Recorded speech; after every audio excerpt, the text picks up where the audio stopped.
Sometimes life grinds you down to nothing. It takes your home, your family, your past, and leaves you standing on the edge of a frozen cliff with only one desperate choice left to make. For Lydia Mae Dawson, that choice came on the day the smoke cleared, and she saw that the flames had taken everything. Her family's farm, her memories, her entire world, all of it was just ash on the wind. Winter was clawing its way down Devil's Backbone Ridge, a bitter, hungry beast, and she had nowhere to go, no one to turn to. Until she came to the gate of Ephraim Boone. He was a monster of a man, a giant who stood 6.5 feet tall and was built from the same hard granite as the mountains around them. He was splitting logs when she appeared, the axe in his hands looking like a child's toy. The folks in town whispered that he was cursed, that he was meaner than a rattler and twice as quick to strike. They said he had a darkness in him that no light could ever touch. Lydia looked up at this beast of a man, at the cold, dead storm in his eyes, and she made the boldest, most desperate bargain of her life. "Give me a home, sir," she said, her voice shaking, but her eyes locked on his. "Give me a roof over my head and protection from the winter, and I will give you 10 sons." What happened next in that lonely, forgotten corner of the world would change them forever. But would a promise born from fire and desperation save them? Or would it drag them both into a darkness far deeper than any winter cold? The silence between them was a living thing. It stretched out, heavy and cold, broken only by the sharp crack of Ephraim's axe biting deep into another log. Thunk, thunk, thunk. Each sound was like a hammer blow against Lydia's fragile hope. She stood there, a ghost in a threadbare shawl, her body trembling from a cold that came from deep within her bones. She was waiting for the giant to speak, to cast his judgment, to decide if she would live or die. Ephraim Boone set down his axe. He did it slowly, deliberately, as if the weight of the world was in that simple motion. He wiped his huge, calloused hands on a leather apron that looked like it had survived a war. Up close, he was even more terrifying than the stories. His shoulders were so wide they seemed to blot out the sun. His hands, scarred and battered, were the size of platters. But it was his eyes that held her. They were the color of steel, the color of storm clouds boiling over the peaks right before they unleash their fury. And they were old, so old. Too old for a man who couldn't be more than 35. 10 sons, he repeated. His voice wasn't a shout. It was a low rumble, a vibration that seemed to come from the very bedrock of the mountain. "That's a mighty specific number, miss." Lydia's chin came up. Her voice was a whisper, but it didn't break. "It's what a man needs, to work a spread this size, to build a legacy, strong backs and willing hands." She gestured with a frail arm at the vast empty land that rolled away in every direction, a sea of brown grass under a cold sky. "I come from good stock. My grandmother bore 12 children, all of them strong. My mother had 8. I am fertile." The wind picked up, a cruel, sharp blade that sliced right through her thin dress. She hadn't eaten a real meal in 3 days, not since she'd fled the fire. She'd been living on creek water and a few wild berries that left a bitter taste in her mouth. Her stomach was a hollow, aching drum. But she stood tall, her shoulders squared, her gaze unwavering. She would not let him see her weakness. She would not let him see her fear. Ephraim's ancient eyes studied her, taking in every detail. He saw the soot still clinging to her hair, the raw blisters on her feet from walking for days in shoes that were falling apart. He saw the way she held her left side, where a falling beam from her burning home had cracked her ribs. He saw everything. "You got a name?" he finally asked. "Lydia Mae Dawson. My father was Samuel Dawson. He had the farm over by Cedar Creek." Her voice hitched, just for a second. "Had it for 32 years. Before—" She couldn't finish. She couldn't say the word. "Fire." "I heard about the fire," Ephraim said, and for the first time, the granite in his voice softened just a fraction. "Heard it took everything in that valley. I'm sorry for your loss." That little bit of kindness was almost her undoing. She'd been holding herself together with sheer will, building a wall inside her brick by brick, but his sympathy was a crack in that wall. If she let herself feel it, if she let herself break, she knew she would shatter into a million pieces. "I don't need your pity," she said, her voice sharp and quick. "I need a chance. I need to earn my keep. I need a roof. And what makes you think I need a wife?" The question was blunt, a punch to the gut. "Every man needs a wife. The Bible says a lot of things." He cut her off, his voice flat. He picked up his axe again, testing its balance. "I've done fine on my own for 8 years. What makes you think that's about to change?" 8 years. Lydia filed the number away. What happened 8 years ago? What drove this man so deep into the wilderness, so far from the world, that he became a ghost story whispered by the fire? The folks in town had theories. They said he'd loved a woman back east, and when she died, something inside him died too. They said he'd made a deal with the devil for the strength to survive out here alone. They said he was just plain mean, born with a heart as cold and hard as the winter stones. Looking at him now, Lydia believed all of it. He was more wild than man, a creature of the rocks and the wind. "Maybe you don't need a wife," Lydia said, choosing her words like a person crossing a frozen river.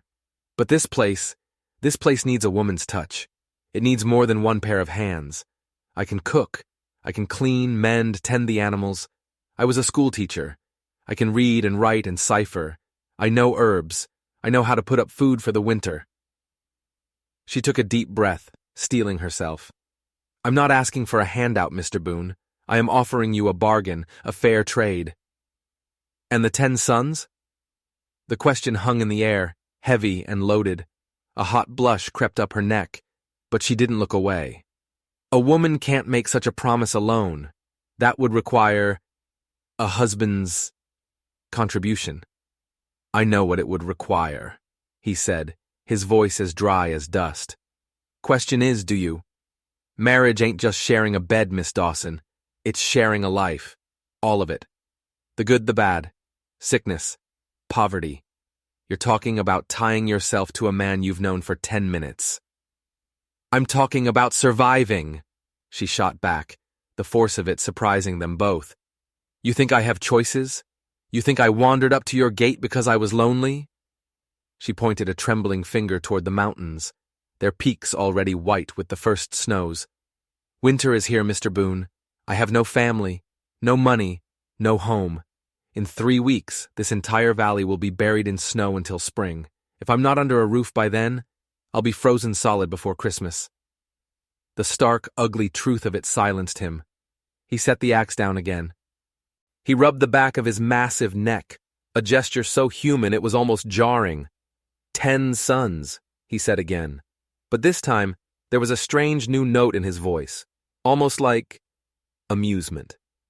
"You don't aim small, do you, Miss Dawson? My grandmother always said if you're going to dream, you might as well dream big. Your grandmother sounds like a wise woman." "She was," Lydia said, a flicker of her old self returning. "She also said the Lord helps those who help themselves, and that sometimes you just have to take a leap of faith and pray the ground rises up to meet you." Ephraim was quiet for a long, long time. He just stared at her, his storm-gray eyes seeming to pierce right through her skin, right into her soul. He saw the desperation. He saw the fire. He saw the flicker of hope she was trying so hard to hide. Finally, he gave a slow, deliberate nod toward the cabin. Smoke was curling from its stone chimney, a thin gray ribbon against the endless sky. "I've got stew on the stove," he said. "You look like you could use a hot meal." It wasn't a yes, but it wasn't a no. And for Lydia Mae Dawson, that was more than enough. She followed him across the yard, her legs suddenly shaking so hard she could barely stand. The cabin was larger than it looked, built of massive logs that were chinked tight against the coming cold. Inside, it was one large room, spare and masculine. A huge stone fireplace dominated one wall. A sturdy table and 2 chairs stood in the center. A narrow bed was pushed against the far wall. Everything was brutally functional, clean, and well-maintained. It was the home of a man who had no need for comfort or beauty, except for one thing. Near the fireplace, sat a rocking chair. It was beautifully carved from cherry wood, with intricate swirling patterns on the arms and back. The wood gleamed, polished and cared for, but the small cushion on the seat was faded and showed no signs of wear.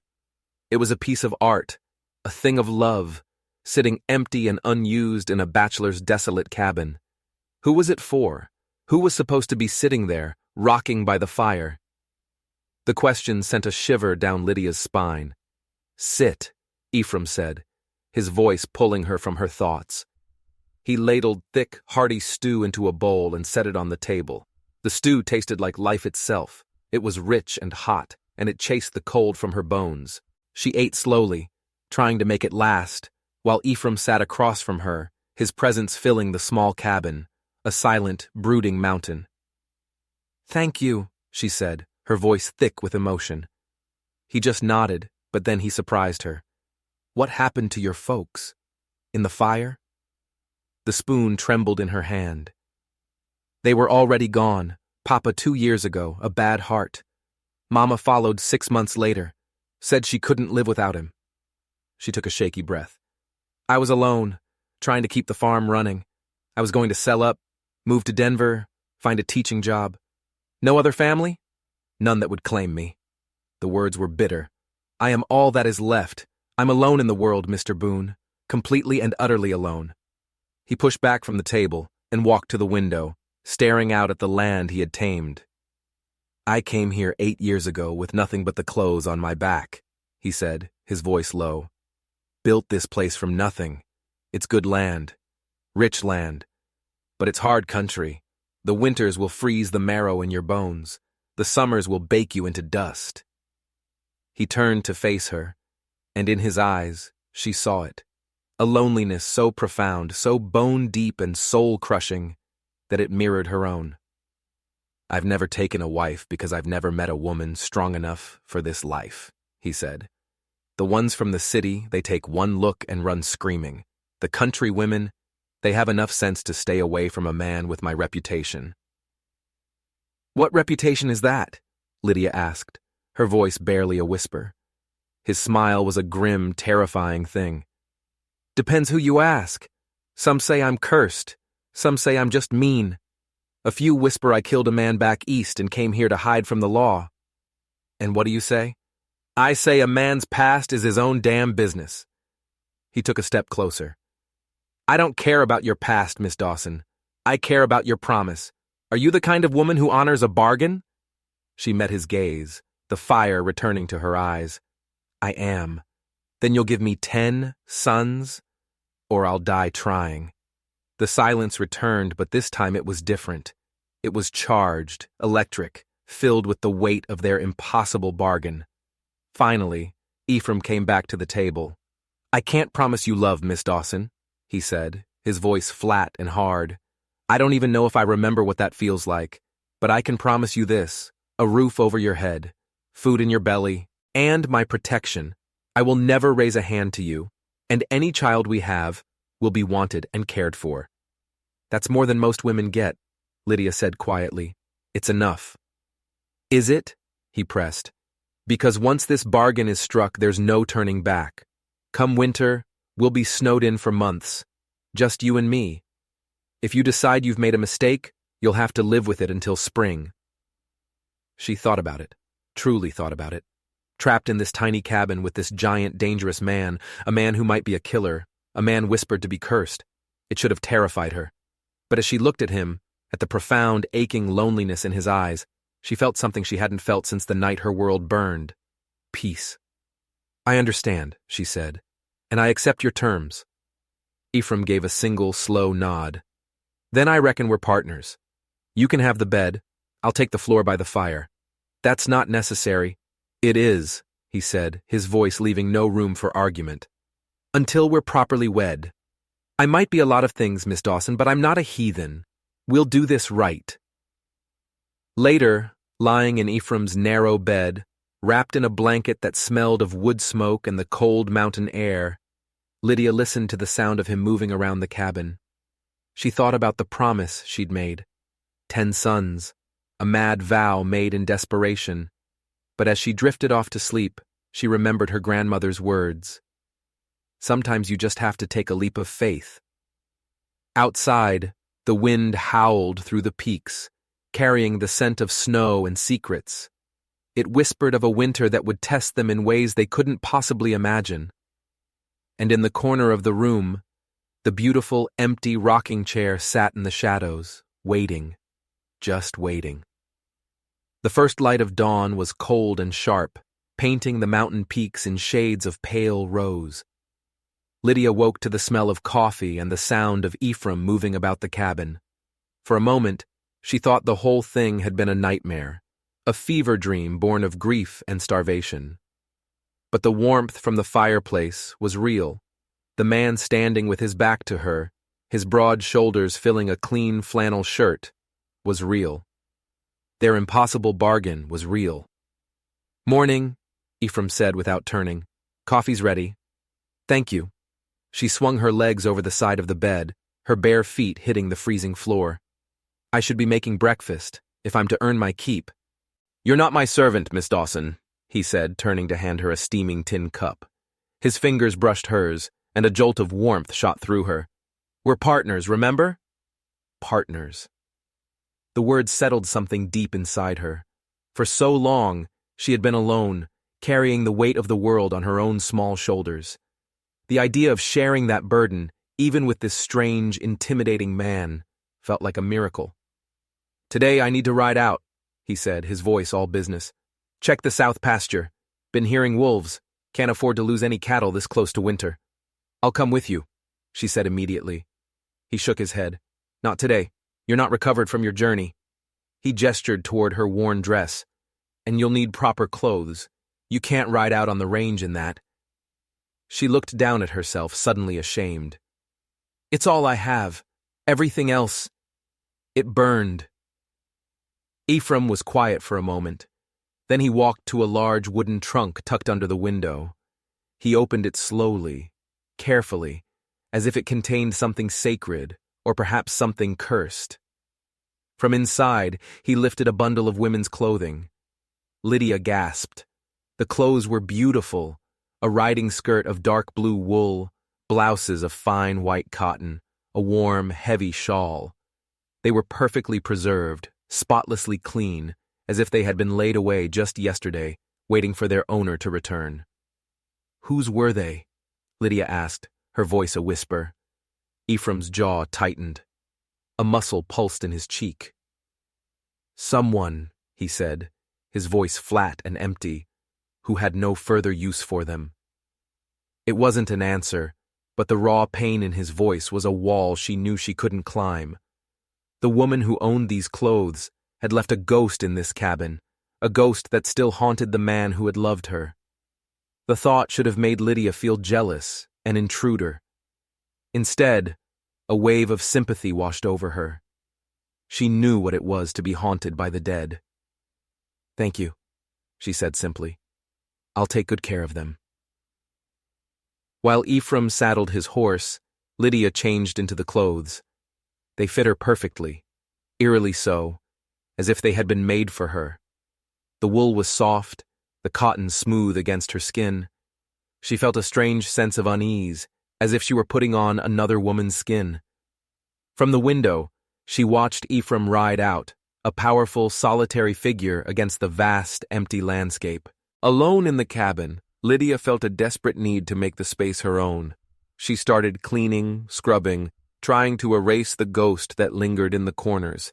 As she swept near the hearth, she noticed it again. The rocking chair. She ran her hand over the smooth, polished cherrywood. Who was this woman? Why did her memory hold such power over this place? Unable to resist, she sat down. She began to rock, slowly at first, then faster. The motion was smooth, hypnotic, and as she rocked, her hand brushed against something tucked deep between the cushion and the wooden frame, a small bundle, wrapped in yellowed silk. Her hands trembled as she unwrapped it. Her breath caught in her throat. It was a Bible.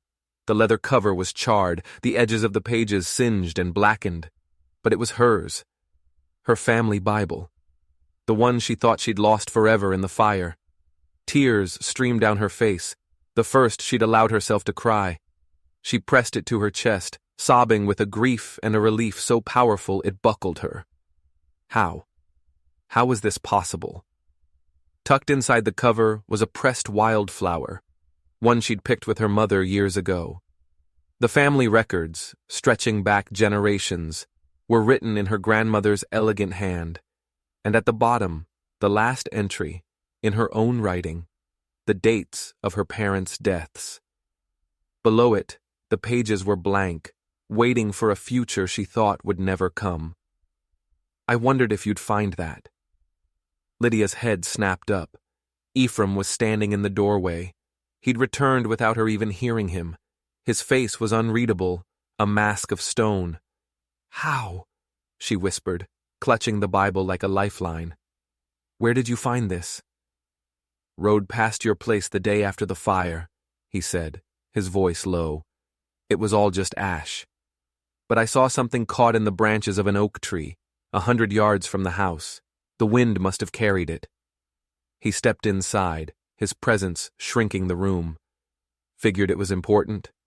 Figured somebody ought to save it. You saved it? The words were choked.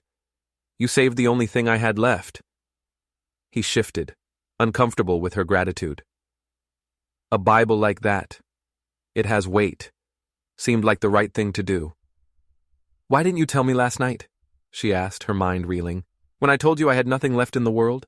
You were barely holding yourself together as it was, he said, and the simple truth of it struck her like a physical blow.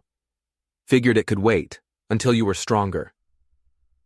This man, this supposed monster, this cursed, mean, solitary hermit had ridden through the smoking ruins of her life, found the one thing that mattered most, and had the quiet wisdom to wait for the right moment to give it to her.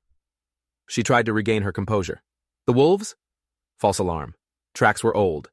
He paused, his gaze intense. You all right? Was she all right? No. She was sitting in a dead woman's rocking chair, wearing a dead woman's clothes, holding a Bible saved from the ashes by a man who was a complete mystery. A man who was either a killer or a saint. Or maybe he was both. I'm well enough, she managed to say.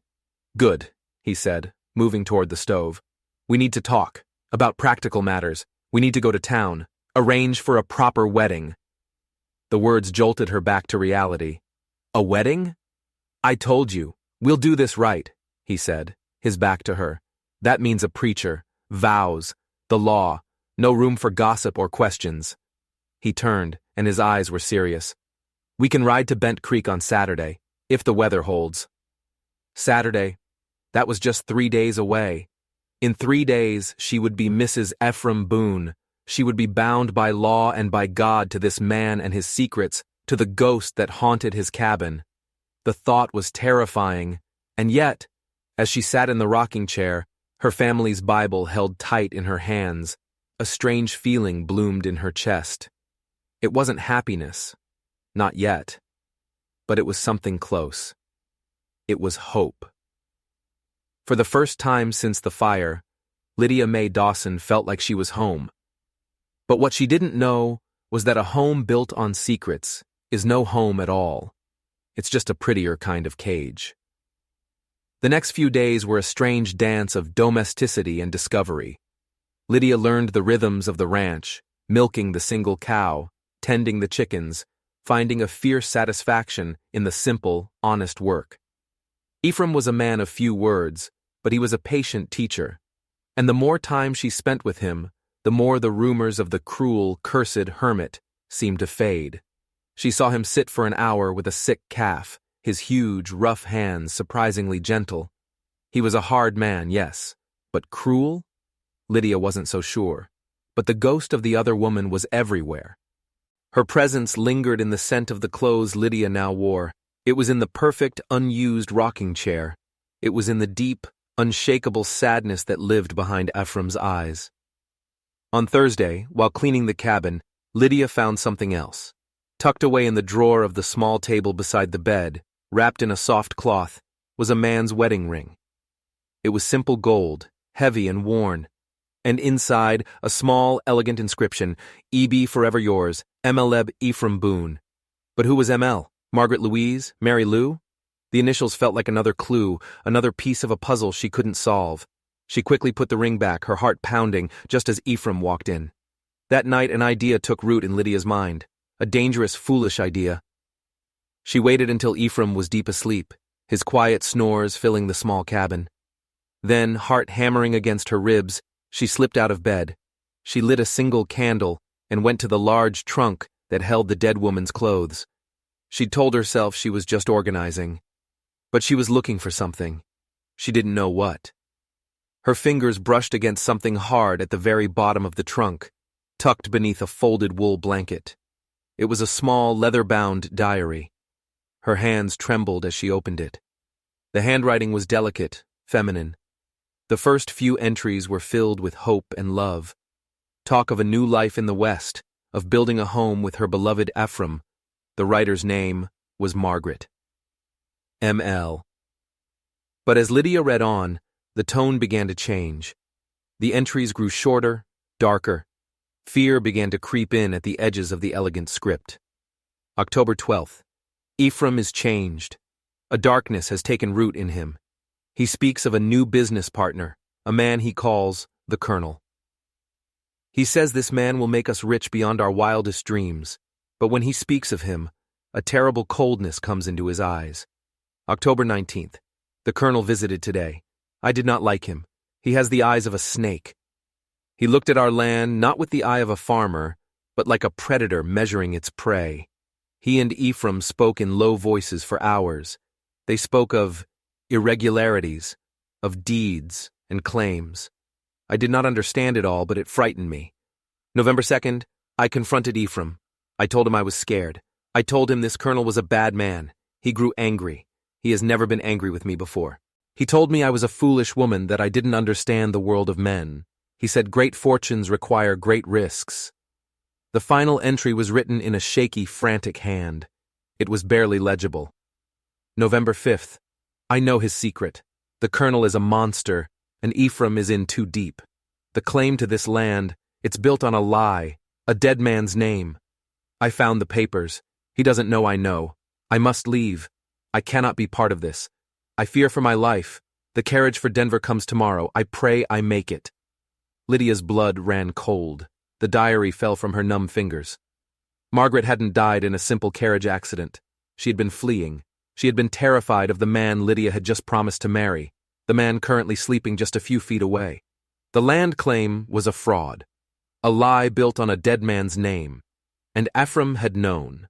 He had been part of it from the very beginning. His story about a lost love was a lie. His grief was a lie.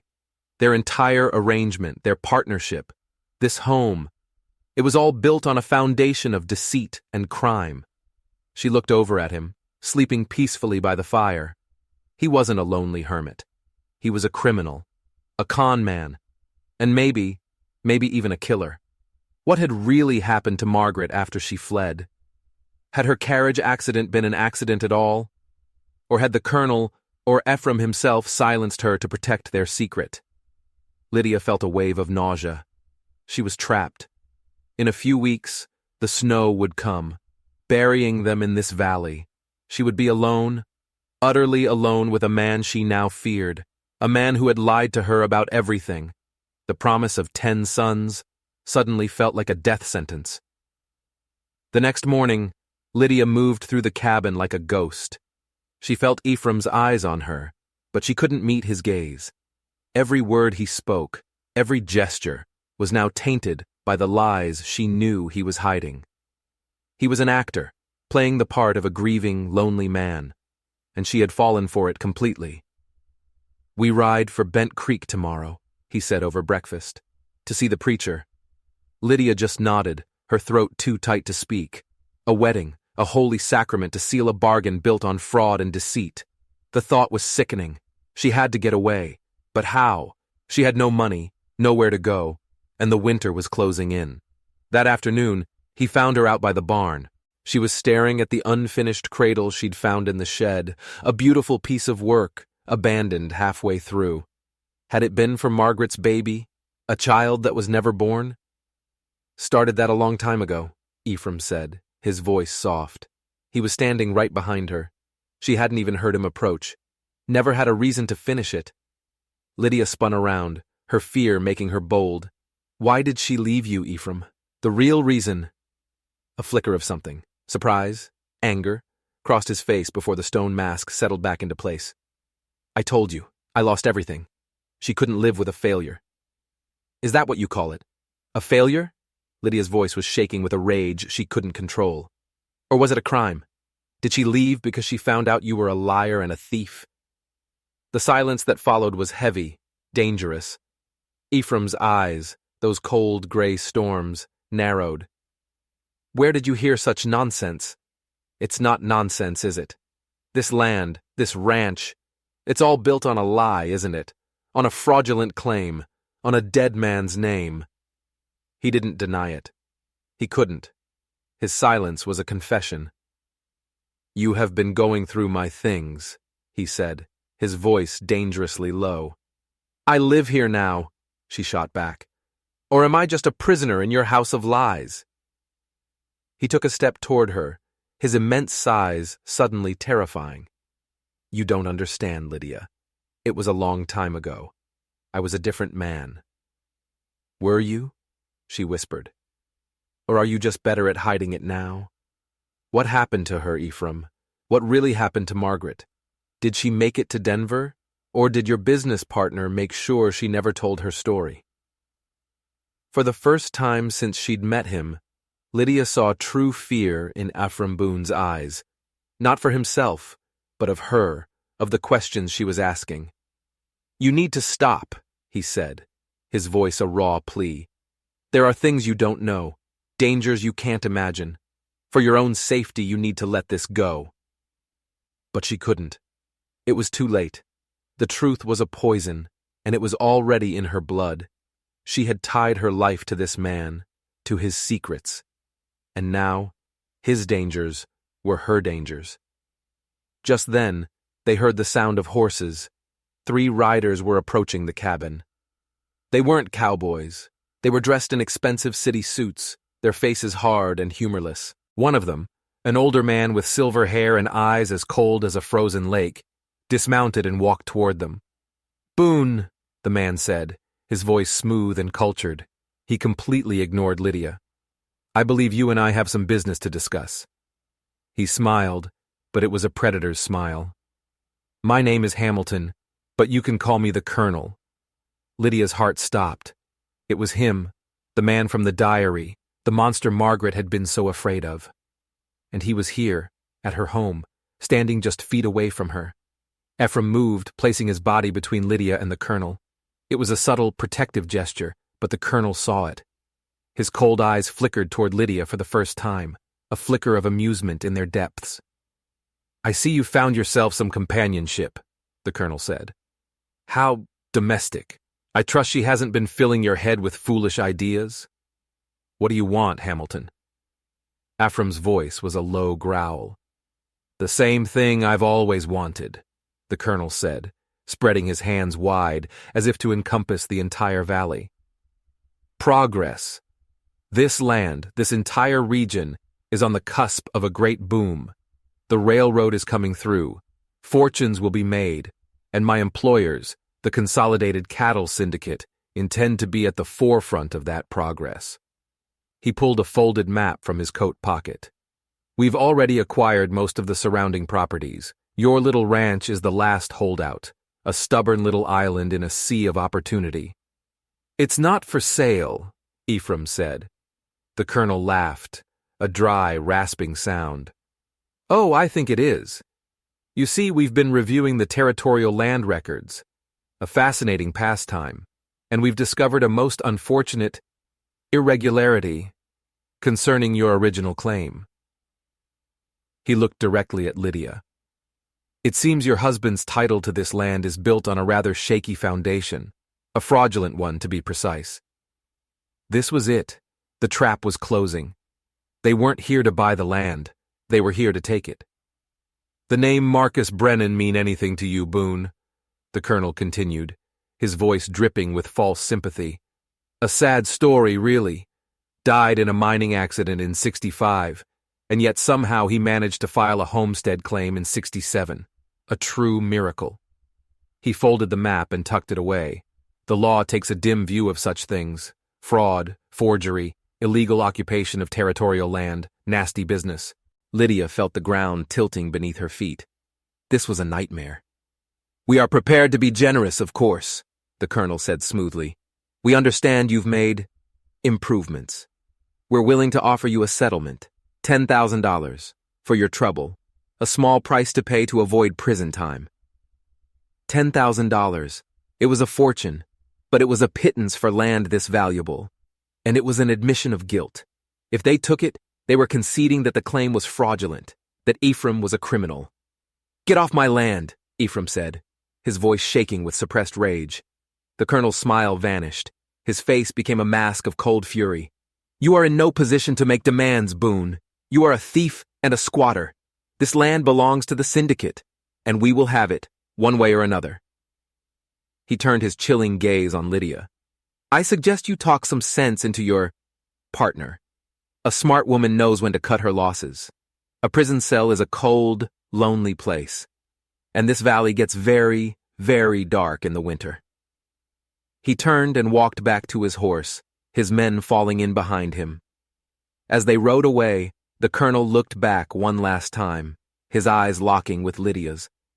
It was a look of absolute ownership, a look that said, "You are next."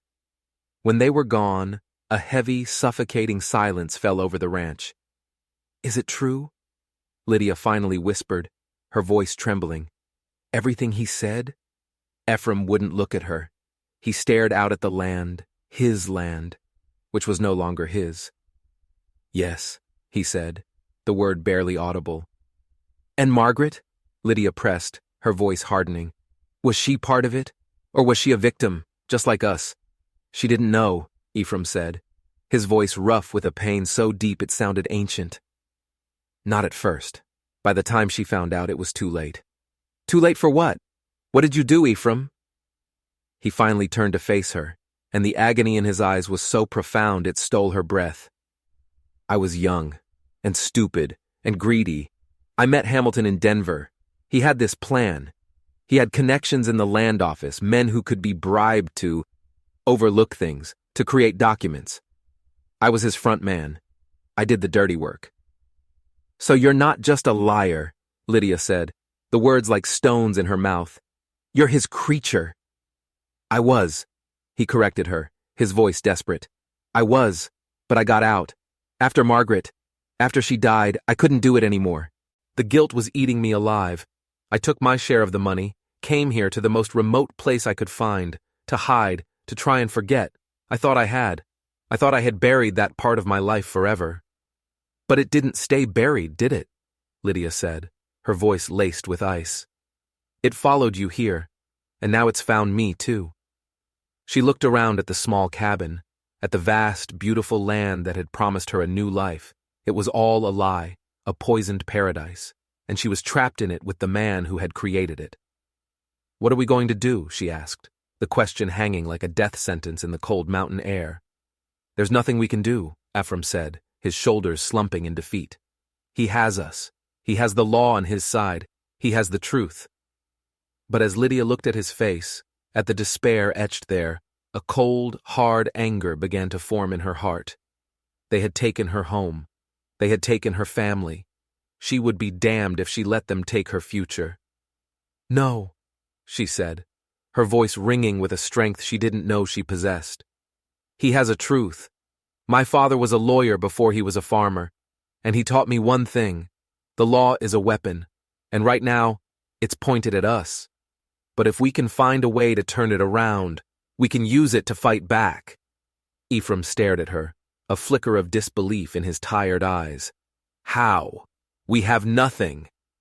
"We have the diary," she said, her mind racing. "Margaret's diary. It proves you were partners. It proves his conspiracy. And there's something else."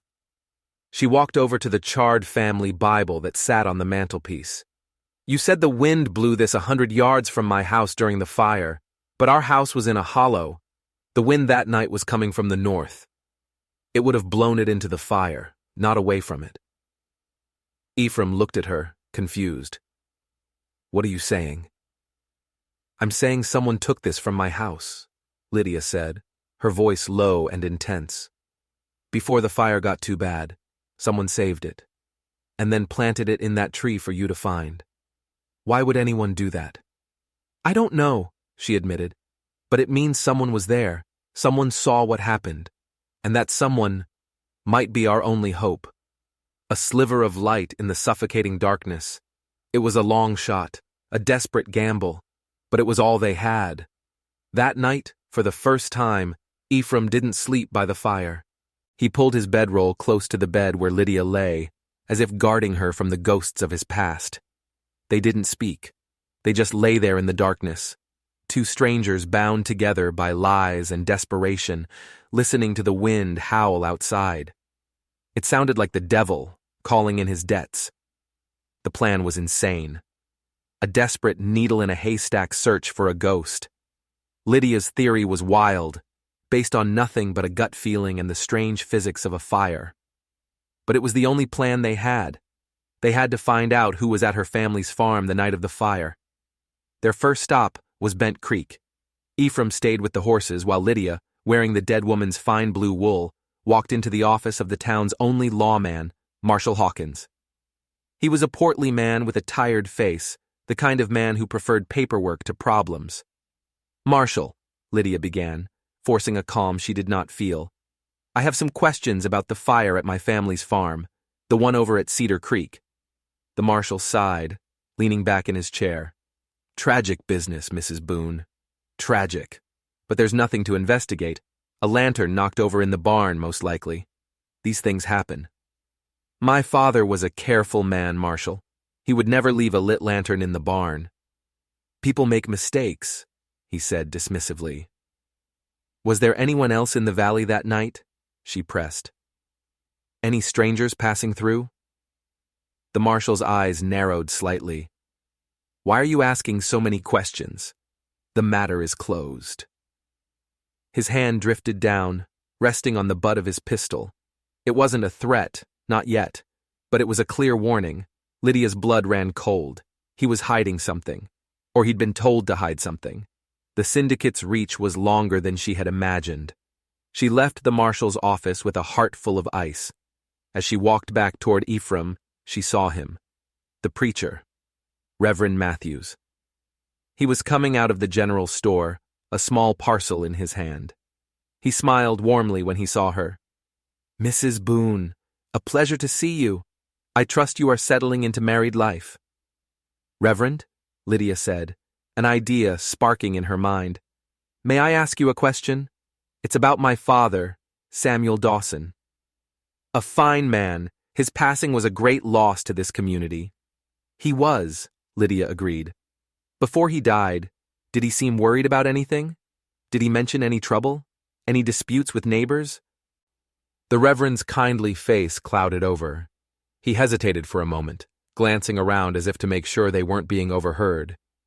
Your father, he was a man of strong principles, Mrs. Boone.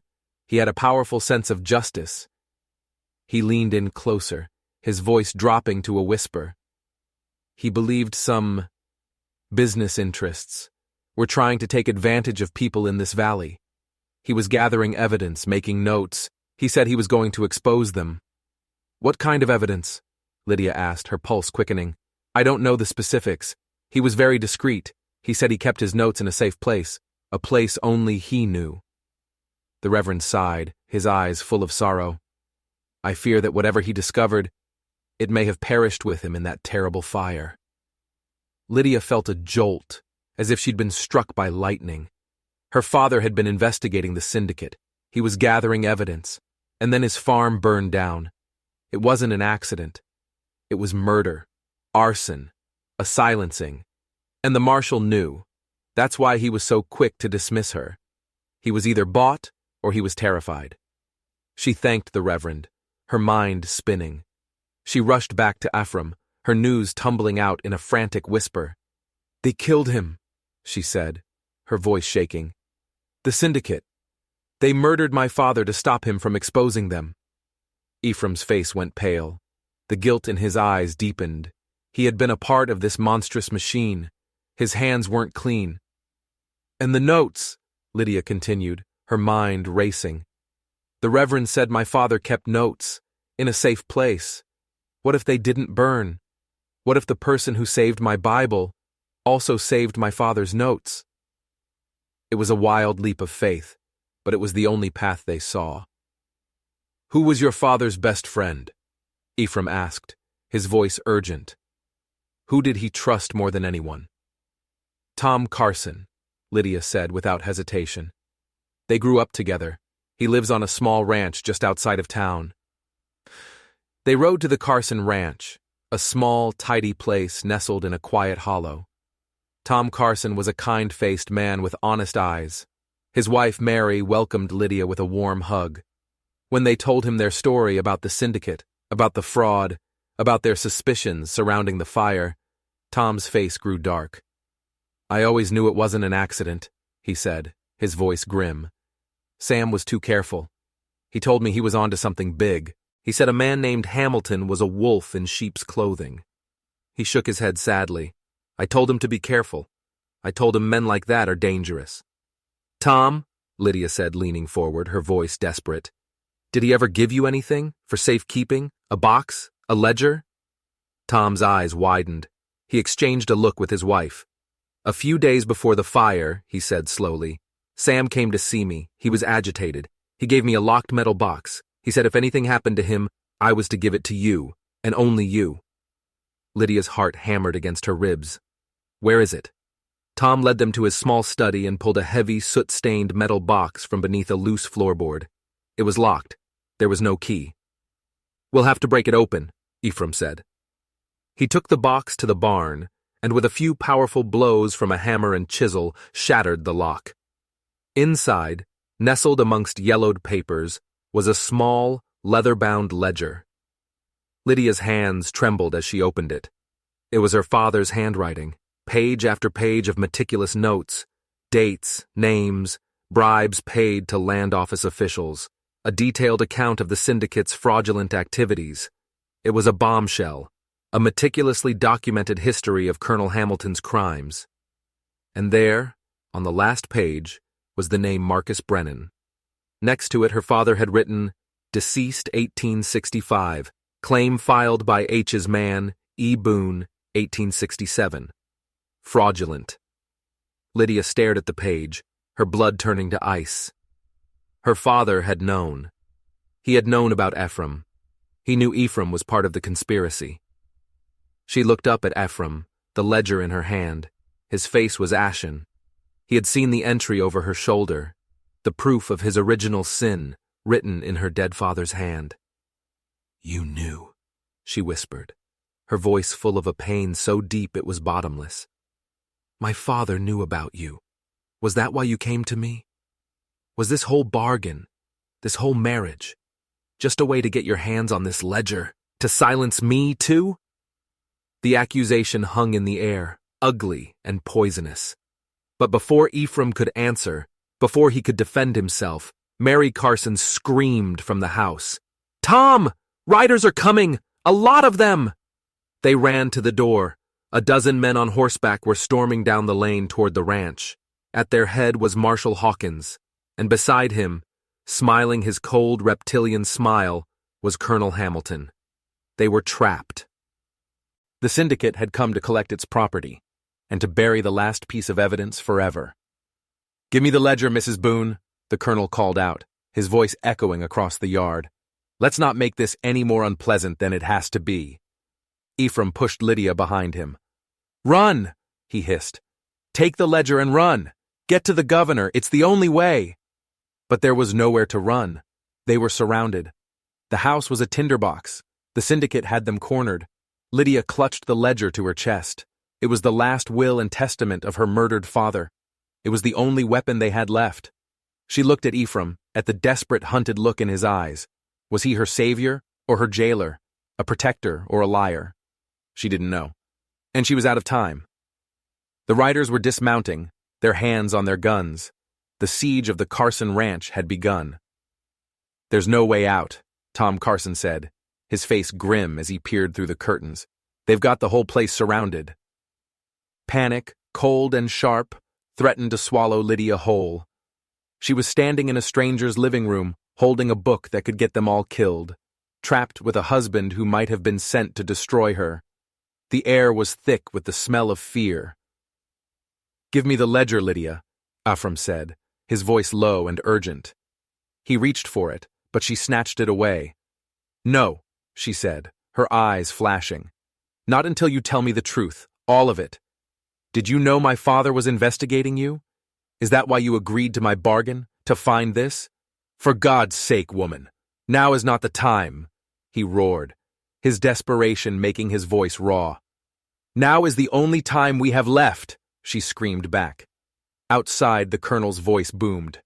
"Carson, you are harboring a fugitive and aiding a criminal. Send out Boone and the woman, and we will let you and your wife live." The lie was so blatant, it was almost funny. They weren't going to let anyone live, not anyone who knew the truth.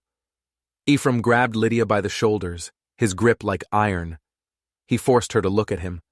The torment in his eyes was terrible to behold. "Yes," he bit out, the word tasting like poison. "I knew your father was asking questions. Hamilton was worried. He sent me to assess the situation." Lydia's heart shattered. "So you were spying on him, on my family." "I never spoke to him," Ephraim said, his voice ragged. "I just watched. I saw you, in the garden with your mother. I saw how you cared for him. I saw a good family, a good life, and I couldn't do it. I couldn't be the man who destroyed that." He shook his head, a look of self-loathing twisting his features. "I went back to Hamilton and I lied. I told him your father was harmless, a drunk who was all talk. I told him to leave you alone." A single gunshot shattered the window, sending glass spraying across the room. They all hit the floor. "They're not waiting for an answer," Tom yelled. "My lie. It didn't work for long," Ephraim continued, his voice tight as he crawled toward the window. "Hamilton sent other men with no conscience. They set the fire." He looked back at Lydia, his face a mask of agony. "When I heard about the fire, about your parents, I knew it was my fault. My lie got them killed." The truth was a brutal physical blow. He wasn't the monster who had murdered her family. He was the coward whose lie had led to their deaths. "And the Bible?" she whispered, the question tasting of ash. "I went to the farm after the fire. I was looking for, I don't know, absolution, forgiveness. I found the house in ruins. But then I saw him, the preacher, Reverend Matthews. He was sneaking away from the property, carrying that Bible and the metal box. He saw me and dropped them, ran like the devil was after him." Lydia's mind reeled. The preacher, the kind, gentle man of God. He was Hamilton's man, Ephraim said with dawning horror. "He was sent to retrieve your father's evidence, but I scared him off. I took the box and hid it. I took the Bible and, when you showed up at my gate, it felt like a sign, a chance to atone. A chance to protect the last thing my sin hadn't destroyed." His confession was a torrent, washing away all the lies, leaving only the raw, ugly, devastating truth. He was a broken man, haunted by a single, catastrophic failure of courage. Another volley of shots ripped through the wooden walls of the house. "We have to do something," Mary Carson cried, huddled in a corner. "The back cellar door," Tom said suddenly. "It leads out to the old creek bed.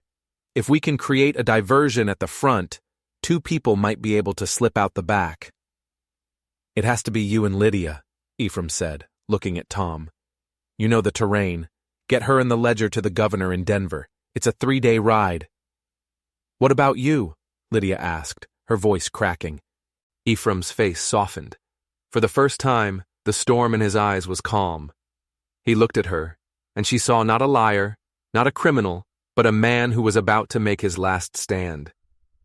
"Hamilton wants me in that book," he said. "I'm going to give him a fight he'll never forget. I'll hold them off, buy you the time you need." He took a deep breath. "This is my penance, Lydia. Let me do this." "I won't leave you," she said, tears streaming down her face. "You must," he said, his voice gentle but firm. He pressed a small, heavy pistol into her hand. Tom will get you there. Just promise me one thing. Anything. Live, he said. Build a good life. Have those 10 sons. Be happy. That's all the atonement I need. He crawled to the front of the house, Tom's rifle in his hands. Tom grabbed Lydia's arm. Come on, we have to go now. Ephraim kicked open the front door and let out a roar of pure, defiant rage, firing the rifle into the ranks of the syndicate men. Chaos erupted. Men shouted. Guns fired. It was the diversion they needed. Tom dragged a sobbing Lydia toward the cellar. The last thing she saw was her husband, the giant of Devil's Backbone Ridge, standing in the doorway, a righteous, avenging angel, firing into the darkness, buying her a future with his own life. The ride to Denver was a waking nightmare. Lydia and Tom rode relentlessly, pushing their horses to the brink of collapse, sleeping in ditches, and eating what little they had in their saddlebags. Every shadow held a threat. Every distant sound was a syndicate rider catching up. Lydia clutched the ledger and the pistol Ephraim had given her, her knuckles white. His final word, live, echoed in her head, a sacred commandment. She thought he was dead. She had to believe he was dead, or the hope would be too much to bear. He had sacrificed himself for her, a final, terrible act of love and atonement. The thought was a constant ache in her chest. They arrived in Denver covered in dust and smelling of fear, looking like beggars at the gates of the territorial capital. The governor's office was a place of polished wood and arrogant clerks who looked down their noses at them. But Lydia, channeling a strength she didn't know she possessed, would not be turned away. I have evidence of murder, arson, and widespread land fraud implicating one of the most powerful men in this territory, she announced to the stuffy reception area, her voice ringing with authority. And if the governor will not see me, I will take my story, and this ledger, to the newspapers. The threat worked. They were ushered into the office of Governor Evans, a man with a hard face and shrewd, intelligent eyes. He listened to their story, his expression growing grimmer with every word. He examined her father's ledger, his finger tracing the meticulous entries. This is explosive, he said finally, looking from Lydia to Tom. Colonel Hamilton is a powerful man. He has friends in high places. He is also a murderer and a thief, Lydia said, her voice steady. And this book is the proof. Are you going to uphold the law, Governor, or are you one of his friends too? The governor's eyes flashed with anger. I am a friend to no criminal, madam. He stood and walked to his window, looking out over the growing city. For months, I've been under pressure from Washington to clean up the corruption in this territory. But I've lacked the proof, the smoking gun, to move against men like Hamilton. He turned back, a thin, ruthless smile on his face. Mrs. Boone, I believe you have just handed it to me. He immediately summoned the territorial marshals, issuing warrants for the arrest of Colonel Hamilton, Marshal Hawkins, Reverend Matthews, and a dozen other men named in the ledger.